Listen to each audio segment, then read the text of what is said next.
ধানের শীষালারা যদি এই গণভোটের বাংলাদেশের 2/3 বেশি মানুষের এই ভোটাধিকারকে নিয়ে যদি কোনো টালবাহানা করতে চায়, তাহলে পরিণাম কিন্তু ভালো হওয়ার কোনো সম্ভাবনাই নেই। কাজেই জনগণের মতামতকে, জনগণের রায়কে হাইকোর্ট দেখাবেন, এই বাঙালিরে হাইকোর্ট দেখানোর দিন কিন্তু শেষ। বাঙালিকে হাইকোর্ট দেখাইতে যায়েন না, তাহলে বাঙালি কিন্তু আপনাকে রাজপথ দেখায় ছাড়বে। আমরা পরিষ্কার ভাষায় বলি, যেইভাবে জুলাই সনদ হয়েছে, সহস্রাধিক তাজা প্রাণের রক্ত ঝরেছে, সব দামাল সন্তান, আমাদের স্কুল, কলেজ, ইউনিভার্সিটি, মাদ্রাসার ছেলেরা রক্ত দিয়ে যে বিপ্লব এনেছে, সেই বিপ্লবকে কোনো ব্যক্তি অথবা কোনো দলকে খুশি করার জন্য ব্যর্থ করতে দেব না ইনশাল্লাহ আমরা। এবং যেইভাবে ফ্যাসিবাদের দুয়ার বন্ধ করার জন্য যেই জুলাই সনদ প্রণীত হয়েছে, সেই জুলাই সনদ বাস্তবায়ন করতে হবে। গণভোটে 2/3 বেশি মানুষের যে অভূতপূর্ব যে গণরায়, সেই গণরায়কে যদি বানচাল করতে চাওয়া হয়, তাহলে দেশের জন্য, বিশেষ করে সরকারের জন্য কোনো ভালো পরিণাম হবে বলে আমাদের মনে হয় না।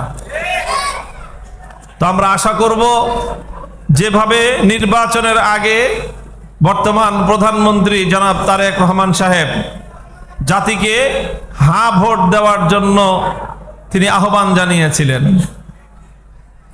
যদিও তার দলের লোকজন না ভোট দিছে তলে তলে, কিন্তু তিনি বাধ্য হয়ে হোক আর যেভাবেই হোক জনগণকে হ্যাঁ ভোট দিতে বলেছেন। তার মানে তিনি জনগণকে যেহেতু হ্যাঁ ভোট দিতে বলেছেন, তিনি জনগণের সাথে হ্যাঁ ভোটের কার্যকারিতা বাস্তবায়ন করার অঙ্গীকার করেছেন। এখন পাশ করে পগার পার হয়ে যাওয়ার পরে যদি মনে করেন যে এখন আর জনগণের দরকার হবে না, বলবো বোকার স্বর্গে বসবাস করতেছেন। পাশ করার আগে যেরকম জনগণের প্রয়োজন ছিল, পাশ করার পরে আগামী 5 বছর শান্তিতে টিকে থাকার জন্য আরো বেশি প্রয়োজন জনগণের। রোজা রমজানের দিন রোজা রেখে আপনারা যদি এই গাদ্দারি আর বেঈমানি শুরু করেন, তাহলে কিন্তু আপনাদের পরিণাম খুব খারাপ হবে।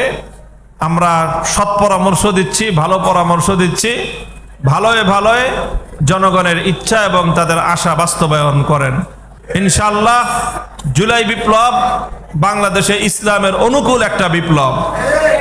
আমরা পবিত্র রমজানুল মুবারক, যেটা কোরআন নাজিলের মাস, এই মাসকে আমরা আল্লাহর জমিনে আল্লাহর কোরআনী শাসন বাস্তবায়নের জন্য একটা পদক্ষেপ হিসেবে আমরা গ্রহণ করলাম।